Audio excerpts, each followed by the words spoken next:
12절에서 16절 말씀 우리 함께 읽겠습니다. 그러므로 나의 사랑하는 자들아, 너희가 나 있을 때뿐 아니라 더욱 지금 나 없을 때에도 항상 복종하여 두렵고 떨림으로 너희 구원을 이루라. 너희 안에서 행하시는 이는 하나님이시니 자기의 기쁘신 뜻을 위하여 너희에게 소원을 두고 행하게 하시나니 모든 일을 원망과 시비가 없이 하라. 이는 너희가 흠이 없고 순전하여 어그러지고 거스르는 세대 가운데서 하나님의 흠 없는 자녀로 세상에서 그들 가운데 빛들로 나타내며 생명의 말씀을 밝혀 나의 다름질이 헛되지 아니하고 수고도 헛되지 아니하므로 그리스도의 날에 내가 자랑할 것이 있게 하려 함이라. 아멘. 아멘.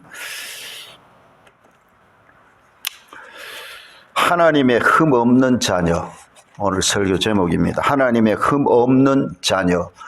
여러분, 흠 없는 자녀 이러니까 좀 부담이 되지 않습니까? 하나님의 흠 없는 자녀라.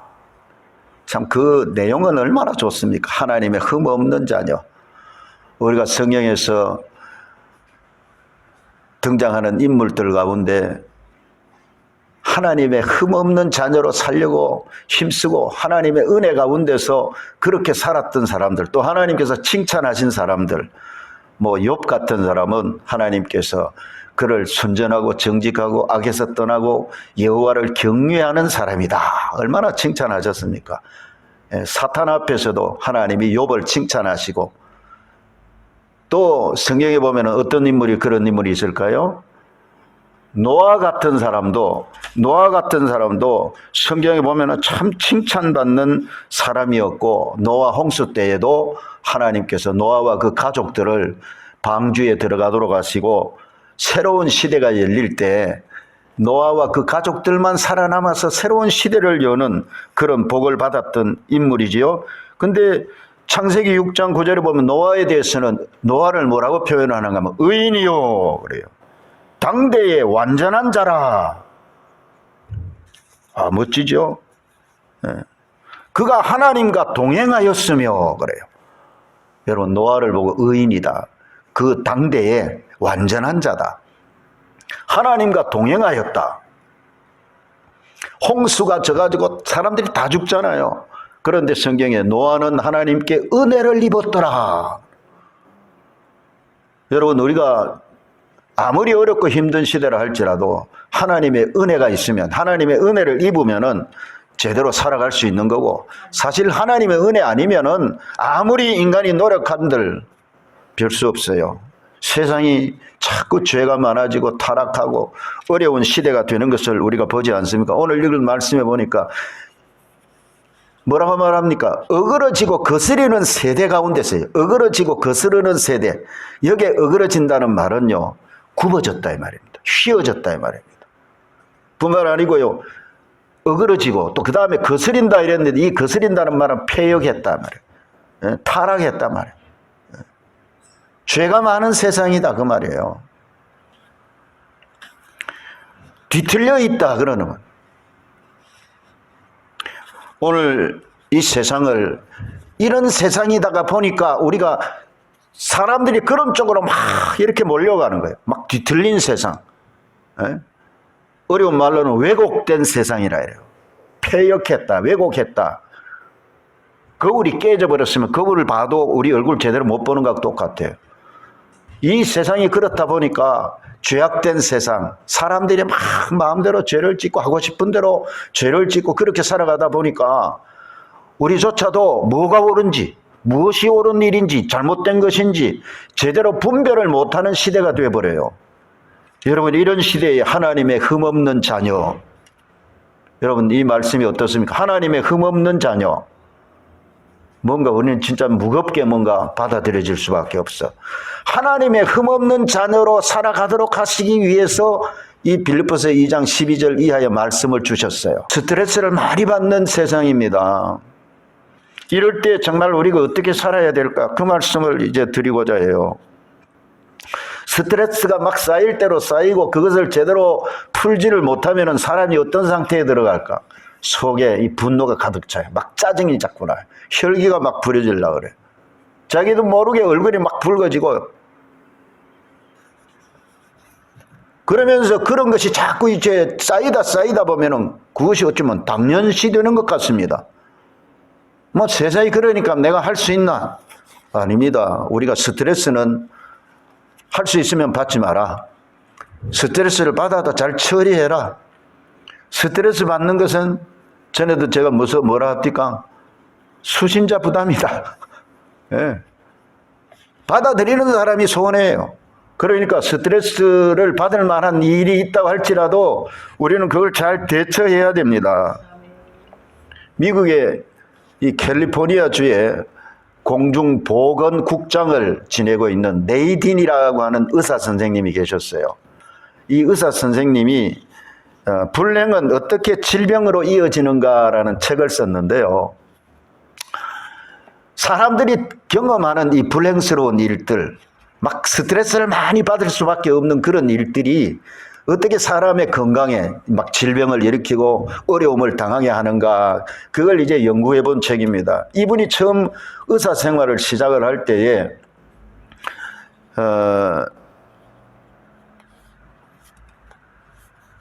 아주 그 사람들이 살아가기가 어려운 지역에, 요즘 우리나라로 말하면 보건소, 보건지소 이런 데 이제 파견 근무를 나가는 거죠. 의사들이 처음에. 그런 지역에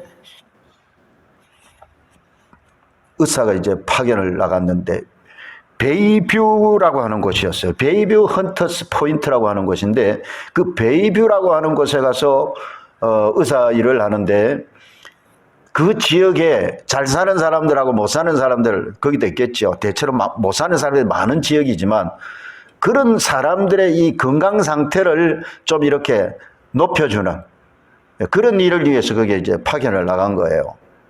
그래서 가서 사람들이 질병이 많으니까 어떻게 이 질병들을 제대로 고쳐주고 건강하게 살아갈까 애를 많이 썼어요. 애를 쓰다가 보니까 어른들은 대체로 그래도 건강 상태가 좋아지대요. 면역력이 높아지고 뭐 질병으로 찾아오는 사람들도 이제 점점 줄어들고 그래야 되는데, 이상한 거는 어린아이들이 병원에 찾아오는 것은 줄어들지를 않더라는 거예요.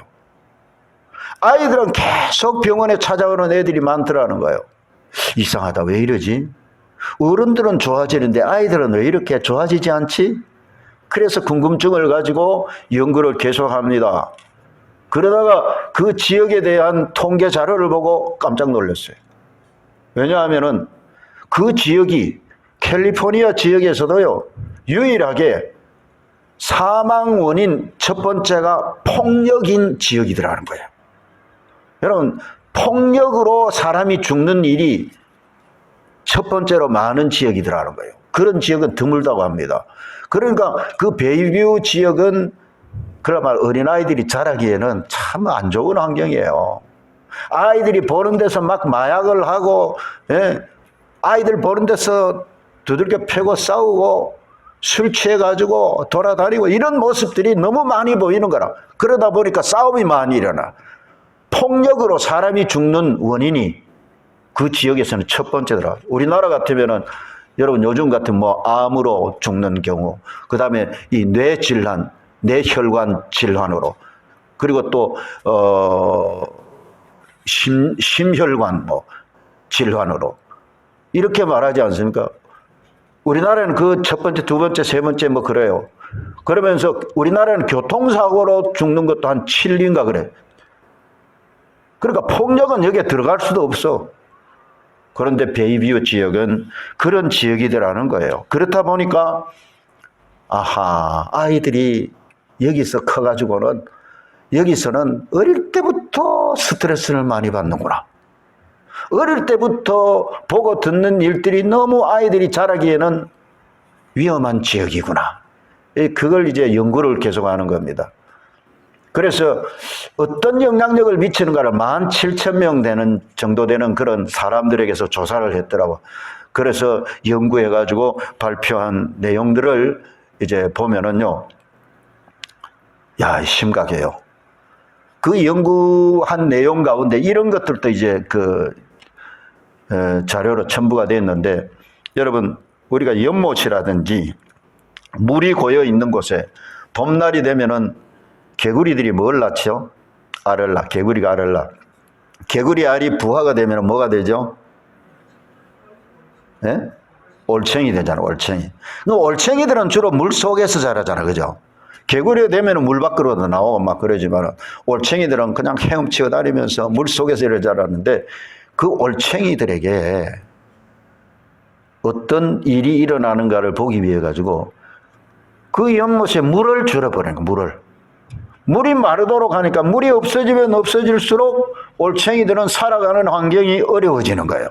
올챙이들이 막 스트레스를 받는 거예요. 그래서 올챙이 몸에 어떤 변화가 일어나는가를 조사하고 연구해 보았다는 거예요. 여러분, 올챙이들이 어떻게 될까요? 예. 물이 부족해지면 부족해질수록 면역력이 떨어지더라는 거예요. 당연한 것 같잖아요. 그럴 수밖에 없죠. 그리고 성장이 제대로 되지를 않더라. 뭐 당연하지만은 우리가 이거 아주 뭔가 아주 이게 중요하구나 그렇게 생각하면서 들어봐야 돼요. 면역력이 떨어지고 성장력이 떨어지고 특히 폐 기능이 막 떨어지는 거야. 폐 기능. 호흡하는 게 자꾸 떨어지는 거야. 숨쉬기가 어려워진단 말이죠. 그러니까 여러분, 올챙이가 제대로 자랄 수 있겠습니까? 마찬가지라는 마찬가지라. 사람들은 어떻게? 사람들은 이 세상에 태어나가지고 우리는 뭐 공기 좋은 곳에서 살고 싶고 환경이 좋은 곳에서 오염이 덜 된 곳에서 살고 싶지만 지금 이 세상을 보면은 자연 환경도 많이 오염이 됐고 특히 여러분 세상에 사람이 살아가는데 필요한 것은 정말 서로 사랑하고 축복하고 서로 존중히 여기고 열심히 일해서 열심히 돈을 벌고 그래서 재미있고 행복하게 살아갈 수 있는 환경이면은 참 좋은데 그렇지 못하다. 베이비우 지역과 같이 그래 막 폭력이 일어나고 알코올에 중독이 되고 마약을 하고 싸움이 벌어지고 이런 일들이 일어난다면 그런 것이 막 가정에서도 일어나고 사회에서도 일어나고 학교에서도 학생들끼리도 막 그런다. 여러분 생각해 보세요. 그런 환경에서 어린아이들이 자라면은 어떤 일들이 일어나겠나를 우리가 생각해 봐야 돼요. 사람이 이런 스트레스를 심하게 받으면 받을수록 사람의 몸에서는 그걸 이기려고 어떤 일이 일어나느냐. 스트레스를 많이 받으면은 막 되게 놀라는 일을 당한다든지 말이죠. 예? 깜짝스럽게 너무 놀래가지고 여러분 경기를 하는 아이들이 있지 않습니까? 그런 것도 굉장히 해롭다고 그래요.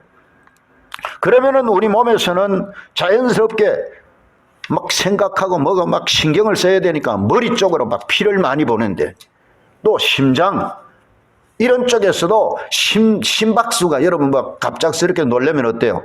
가슴이 뛴다 이러잖아, 그죠? 심박수가 막 가슴이 뛰고 막 심장 혈관이 이 왜 피를 많이 막 공급을 하려고 근육, 뇌, 심장 이런 데 피를 많이 공급을 하려고 우리 몸에 반응이 일어난대요. 그러면 자연스럽게 간이라든지 신장 콩팥이라든지 위장이라든지 소화기능 이런 데는 제대로 피가 공급이 못 된대요. 그러니까 여러분 소화가 잘 안 되는 거예요. 스트레스 많이 받으면 소화 잘 안 되는 이유가 바로 그렇대요. 예. 그런데 이 스트레스를 많이 받는 경우에 우리 몸에는 주로 두 가지 호르몬이 이제 분비가 되는데요. 우리가 흔히 많이 들었던 아드레날린 이 호르몬이 분비가 되고 또 하나는 코르티솔이라고 하는 이런 호르몬이 분비가 되는데 코르티솔이나 아드레날린이 분비가 되면은 우리 몸에는 막 혈당이 높아진다. 혈당이 피 속에 이 당분 이런 혈당이 높아지고 우리 몸 속에 염분 소금기지요, 그죠? 염분을 조절하는 기능이 있는데 그게 잘 안 된대요. 혈당이 높아지고 염분 조절이 제대로 안 되고 뿐만 아니라 잠을 제대로 못 자게 되고 우리 몸 속에 이 지방질은 지방질은 이게 태워져 가지고 몸에 막 뭐가 좋은 쪽으로 이렇게 되고 그래야 되는데 지방이 자꾸 축적이 되고 뿐만 아니라 여러분 갑작스럽게요. 스트레스 많이 받아보세요. 그럴 경우에는 단 음식이 먹고 싶어진다 하잖아요. 단 음식. 그래서 그렇다는 거예요. 예. 막 당분을 많이 필요로 한대. 그런 때는. 뿐만 아니고 여러분 우리가 갑작스럽게 막 놀래고 이러면은 소변이 자주 마려워지고 이런 것들도 다 그런 영향이 있다고 합니다. 이게 계속된다 생각해봐. 이것이 이런 환경에서 이런 갑작스럽게 놀래고 막 스트레스 받고 하는 게 계속된다고 생각해 보세요. 우리 몸에 결국은 막 혈압은 높아지고요. 혈당치는 높아지고요. 예, 안 좋은 그런 일들이 우리 몸속에서 일어나는 거예요. 그러다 보니까 그 베이비 지역에 어린아이들이 그런 환경에서 크다 보니까 어른들은 그래도 조금 빨리 대처하고 막 조금 변하고 이러지만 아이들은 어릴 때 그대로 막 흡수를 해버리거든. 예. 스트레스를 받아서 그걸 어떻게 처리를 제대로 잘 못해. 물론 막 울기도 하고 막 이렇게 하기도 하지만 그러나 어린아이들은요, 어릴 때 그 영향력이 굉장히 크다. 어릴 때 충격은 엄청나게 크다고 하는 겁니다. 몸이 망가지는, 어릴 때부터 그렇게 된단 말이에요. 그래서, 이런 이야기가 있어요. 심리학자들이 연구한 결과로 우리가 뭔가 좀 실수를 하거나 뭐가 실패를 하거나 뭐가 잘못됐을 때 거기서 빨리 벗어나고 회복이 돼야 되는데 회복하는 탄력성이 부족해진다고. 자, 이런 걸 생각해 보면 어때요? 오늘 우리가 살아가는 세대가 만만치 않다 이 말이에요. 이 빌보서 2장에서 말씀하고 있는 어그러지고 거스리는 세대, 막 휘어지고 굽어지고 뒤틀려진 세상, 깨어진 세상. 그러니까 이런 세상에서 살아간다는 게 쉽지 않다. 그런데도 불구하고 오늘 성경은 뭐라고 말씀하고 있어요? 하나님의 흠없는 자녀로 살아라. 하나님의 흠없는 자녀로 살아라. 여러분 환경이 어렵고 힘들 때 우리가 신앙생활을 제대로 잘한다는 게 그렇게 쉽지 않다는 걸 뭔가 느낄 수 있지 않습니까? 그럼에도 불구하고 하나님의 흠없는 자녀로 살아라. 노아 시대에 노아 가족들 외에는 다른 사람들은 전부 다 여러분 물에 빠져 다 죽었어요. 하나님의 진노를 받아서 다 진멸을 당했어요. 그런데 노아가 하나님의 은혜를 받았고 그는 그래도 하나님 바라보면서 그렇게 의롭게 살아왔다고 하나님의 은혜를 입었다라는 게 참 중요하다는 거. 그리고 또 소돔 고모라. 여러분 아브라함 때 아브라함의 조카가 누구죠? 롯이에요. 롯.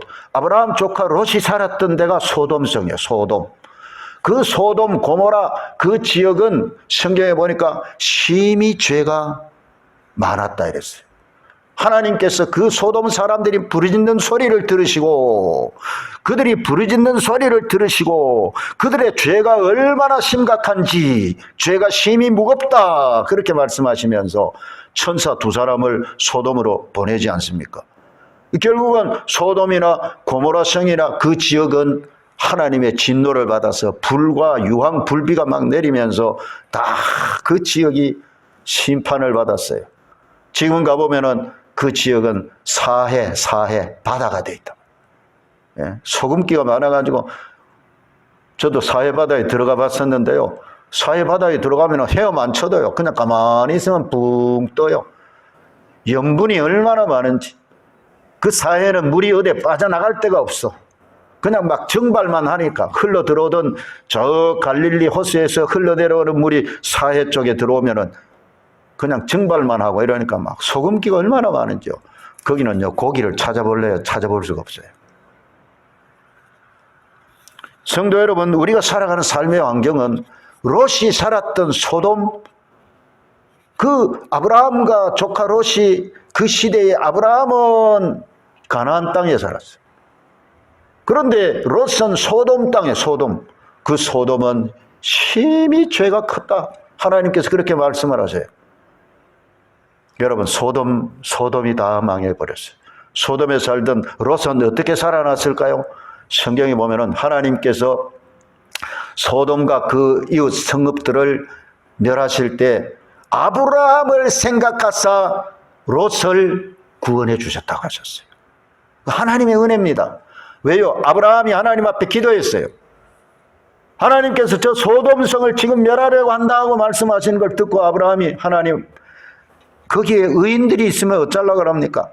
그 소돔 거기에 의인이 한 50명 있으면 어쩌렵니까? 이러니까 진짜 의인이 50명이 있으면 내가 멸하지 아니하리라. 또 아브라함이 그러면 5명 부족해가 45명이면요. 40여 명이 있어도 내가 멸하지 아니라. 40명 자꾸 내려갑니다. 30명, 20명. 마지막에는 아브라함이 10명이 있으면 어쩌랍니까? 이런. 의인 10명을 거기서 내가 본다면은 소돔을 내가 멸하지 아니하리라. 여러분, 그런데 소돔성에는 의인 10명이 없었어요. 그래서 하나님의 심판을 받아가지고 그 소돔, 고모라 그 지역이 다 그렇게 망해버렸어요.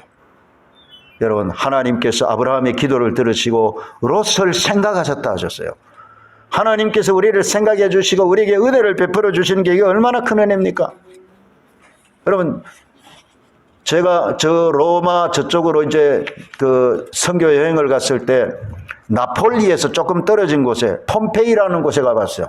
나폴리에서 조금 떨어진 곳에 가면은 폼페이라는 데가 있어요. 근데 여러분, 폼페이는요, 완전히 그 가까운 곳에 있는 베스비오라고 하는 화산이 폭발해가지고 주후 79년, 그러니까 AD 79년이면은, 예수님께서 승천하신 후에 예수님의 제자들이 생활을 하던 때는 지나가고 이제 또 사도 바울이 복음 전하다가 사도 바울이 한 AD 68년경에 순교했다고 보거든요. 그러니까 그로부터 얼마 지난 후였단 말이에요. AD 79년 같으면. 그때 화산이 폭발해가지고 폼페이는 화산재가 덮여지니까 순식간에 다 거기에 살던 사람들이 다 죽습니다. 네. 엄청나게 많은 화산재가 날라와가지고 화산 폭발한 게 거기 날라와가지고 거기를 다 덮어버렸어요. 그러다가 1700년대에 1748년에 발굴이 시작이 됐는데요. 그 발굴한 현장을 보니까 그 당시에 AD 79년이니까 지금으로부터 여러분 거의 2000년 전 아닙니까? 여러분, 그런데도 불구하고 그 폼페이가 얼마나 잘 살았는지 도로를 포장을 다 해놨어요. 뭘로 포장을 했을까? 돌로 포장을 다 해놨더라고. 돌로 다 포장을 다 해놨어요. 우리는 아스팔트 깔아놨지 않습니까? 근데 거기는 돌로 다 포장을 했는데 마차가 다닌 길이 돌에 전부 다 이렇게 고리져가지고 자욱이 다 나 있어. 그 정도로 마차가 많이 다니고, 뿐만 아니고요, 뭐 원형 경기장이라든지 또 대리석으로 만든 집들이 으리으리해요. 엄청나게 문화가 발전을 했어요. 심지어 그때 이미 뭐가 있었냐? 수돗물을 공급을 했더라고. 수돗물이 공급이 되는 거예요. 예. 도시화가 굉장했어요. 거기에 대체로 한 3만 명 정도가 살았을 것 같다고 예측을 해요. 예. 그런데 화산재가 쏟아지니까 순식간에 거기 살던 사람들이 다 죽습니다. 그래서 그 후에 기록으로 남은 것을 보면은 그래도 막 그 어려울 때 배를 타고 도망을 쳐가지고 살아남은 사람들은 나중에 우리 고향은 폼페이라 이런 말을 절대 안 했대요. 나는 폼페이 출신이라. 왜? 저주받은 도시라 해가지고. 여러분, 세상이요. 근데 그 소돔, 고모라뿐 아니고 폼페이, 나는 폼페이에 가보고 또 놀란 거만 얼마나 죄가 많았을까. 사치문화, 사창가 그대로 다 드러나는데 엄청나요, 엄청나. 예. 타락한 문화가 그대로 다 보여요. 오늘 우리 말씀에 어그러지고 거스르는 세대 가운데서 이런 굽어지고 휘어지고 뒤틀려지고 깨지고 세상을 그렇게 표현을 하고 있어요. 그런 세상이다. 그런 세상. 그런 세상 가운데서 너희들은 하나님의 자녀로, 흠없는 자녀로 살아야 된다. 여러분, 흠없는 자녀로 하나님은 우리가 살아가야 된다고 말씀하고 계세요. 이 쉬운 일이 아니다라는 거예요. 스트레스 많이 받는 세상이라는 거예요. 그런데 스트레스를 어떻게 안 받을 수도 없는 상황이니까 스트레스 받기는 받지만 처리를 잘해야 되겠구나. 어릴 때부터 할 수 있으면은 스트레스 덜 받는 환경에서 키우려고 하죠, 부모들이. 그래서 좋은 환경에서 아이들 키우려고 하죠. 좋은 학교에 보내고, 좋은 인간관계를 만나는 그런 친구들도 잘 돌아보고, 부모가 되면 아이들을 잘 키우려고 합니다만은 지금 이 세상은 어떤 세상이냐. 오늘 본문에서는 어그러지고 거스리는 세대라 했죠. 근데 디모데 후서를 보면은 디모데 후서 3장 1절 이하 보면 말세에 고통하는 때가 이르리니 이랬어요. 말세에 고통하는 때가 이르리니. 스트레스 많이 받는 때가 온다는 거예요. 오늘 우리가 살아가는 시대가 바로 그런 시대입니다. 지금은 코로나19 때문에 스트레스 얼마나 많이 받습니까? 예? 스트레스를 얼마나 많이 받아요. 코로나 확진자 나오면은 거기 연루된 사람들이 다 자가 격리를 해야 되고 너무 힘들어요. 그 자체도 스트레스예요. 오늘 이 시대가 뒤틀려져 있기 때문에 이 시대가 뭔가 막 굽어진 그런 모습들이 보이기 때문에 우리가 제대로 못 볼 수 있어요. 뒤틀린 시대에, 어그러진 시대에, 거스르는 시대다 보니까 이런 세대에서 그런 사람들이 많아지면 많아질수록 우리가 어떨 때는 잘못 판단할 수 있어. 그게 옳은 것처럼 보일 수도 있단 말이에요. 예? 꼭 이사야 10장 1절 이하에 나오는 것 같아요.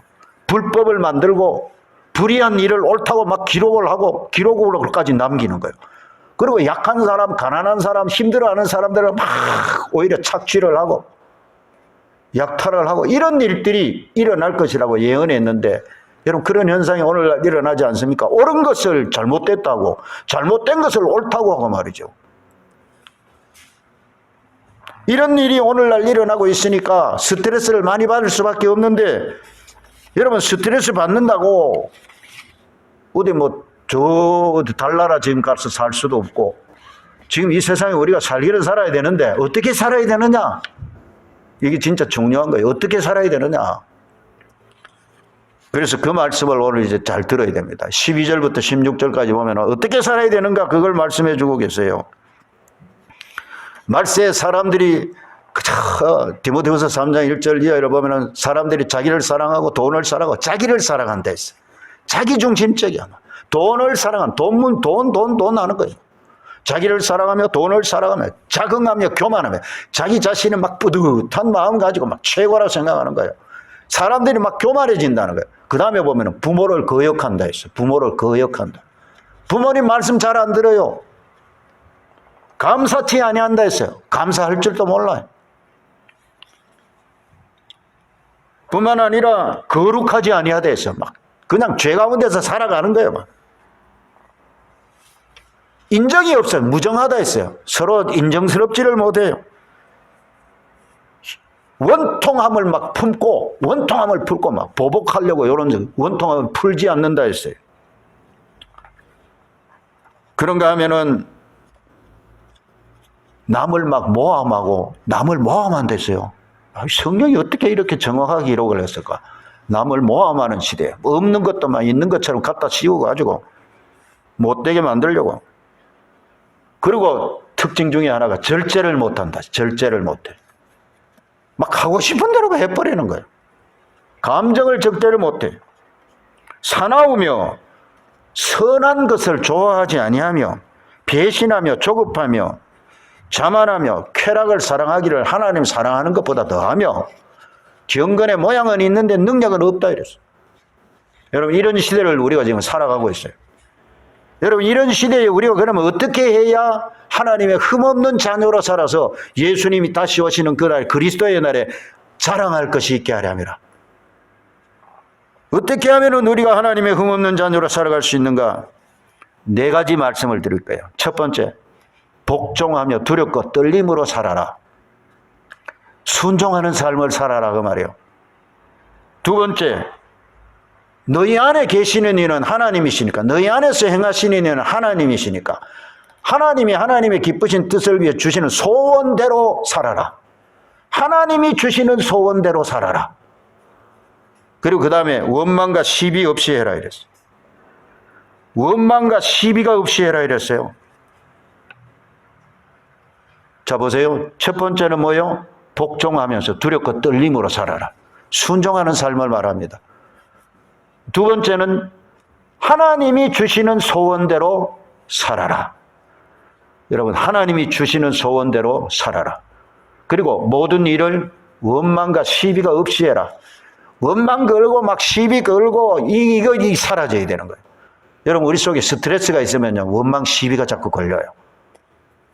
그러니까 하나님 앞에서 빨리 그거 스트레스 받으면 하나님 앞에 기도하고, 하나님 나 이거 너무 고통스러워요 하고 기도하고 빨리 풀어버려야 되고 씻어버려야 돼요. 뿐만 아니고 하나님의 흠 없는 자녀로 살려면은 이 빛된 삶을 살라고 했는데 그 방법을 말씀을 해 주셨어요. 아주 중요한 겁니다. 16절에 보면 나와요. 생명의 말씀을 밝혀 이랬습니다. 여기 생명의 말씀을 밝혀라는 요 말은 우리 성경에는 밝혀라고 했는데 원문의 뜻도 다른 번역들을 보면 이게 굳게 붙잡으라는 거예요. 생명의 말씀을 굳게 붙잡으라. 여러분, 말씀 붙들고 살아야 됩니다. 하나님의 말씀 붙들고 살아야 우리가 스트레스를 이길 수가 있고 말씀으로 이기고, 하나님이 이렇게 말씀하셨어. 그러면서 말씀대로 기도하고 말씀을 붙들고 살아야 돼요. 여기에 말씀을 굳게 잡으라는 말은 달아나는 것을 굳게 잡는다, 이런 의미가 있어요. 잘못하면 말씀을 여러분 마귀는 빼앗아 가려고 합니다. 예. 새들이 와서 쪼아 먹어버린다 했잖아요. 예. 말씀을 굳게 잡으라 이 말이에요. 우리가 말씀을 굳게 잡아야 생명의 말씀을 막 밝히 드러내면서 말씀대로 살면 이렇게 됩니다. 빛된 삶을 살아갈 수가 있습니다. 그렇게 되는 거예요. 여러분, 그렇게 우리가 분명히 살아갈 수 있기 때문에 보세요. 얼마나 감사합니까? 우리는 이미 구원을 받았는데 구원받은 성도들은 두렵고 떨림으로 함부로 살면 안 된다면 두렵고 떨림으로 복종하는 삶을, 나는 하나님께 복종하는 삶을, 하나님 말씀에 복종하는 삶을 살아야 돼. 그리고 하나님이 우리 속에 계시면서 소원을 주신다니 얼마나 감사합니까? 예? 내 생각을 주장하시고 내 안에 막 소원을 주시고 그렇게 살아라. 그리고 모든 일에 원망과 시비가 없어요. 자, 스트레스를 쌓아두면은 쌓아둘수록 언젠가는 폭발해버려요. 스트레스를 많이 당하는 사람일수록 여기 이 말씀 꼭 들어야 되는 거예요. 원망과 시비가 없어야 된다. 그리고 마지막 네 번째는 뭐라고요? 생명의 말씀을 굳게 붙잡아라. 생명의 말씀을 굳게 붙잡고 말씀 붙들고, 그러면은 여러분, 말씀은 성령의 검이라고 했잖아요. 여러분, 이 세상에 어떤 도전이 오고 시험이 와도 우리는 말씀을 붙들고 믿음으로 기도하고 그렇게 성령의 인도하심을 따라 살아가면은 우리는 하나님의 흠없는 자녀로 살아가는 복을 받을 줄로 믿습니다. 우리 기도하십시다. 하나님 아버지, 은혜를 감사를 드립니다. 오늘도 우리가 하나님께 복을 받고 하나님의 자녀가 된 것을 감사합니다. 하나님의 흠없는 자녀로 살라 하셨으니 우리가 하나님께 복종하고 순종하고 하나님이 우리에게 주시는 소원을 따라서 살고 원망 시비 없이 복된 인생을 살아갈 수 있도록 하여 주옵소서. 생명의 말씀, 하나님의 말씀을 굳게 붙잡고 흔들리지 않고 끝까지 다름질을 잘하는 저희들이 되게 하여 주시옵소서. 너희는 세상의 빛이라고 하셨는데 이 어두운 세상을 밝히는 빛으로 소금으로 살게 하여 주시옵소서. 예수님의 이름으로 기도하옵나이다. 아멘.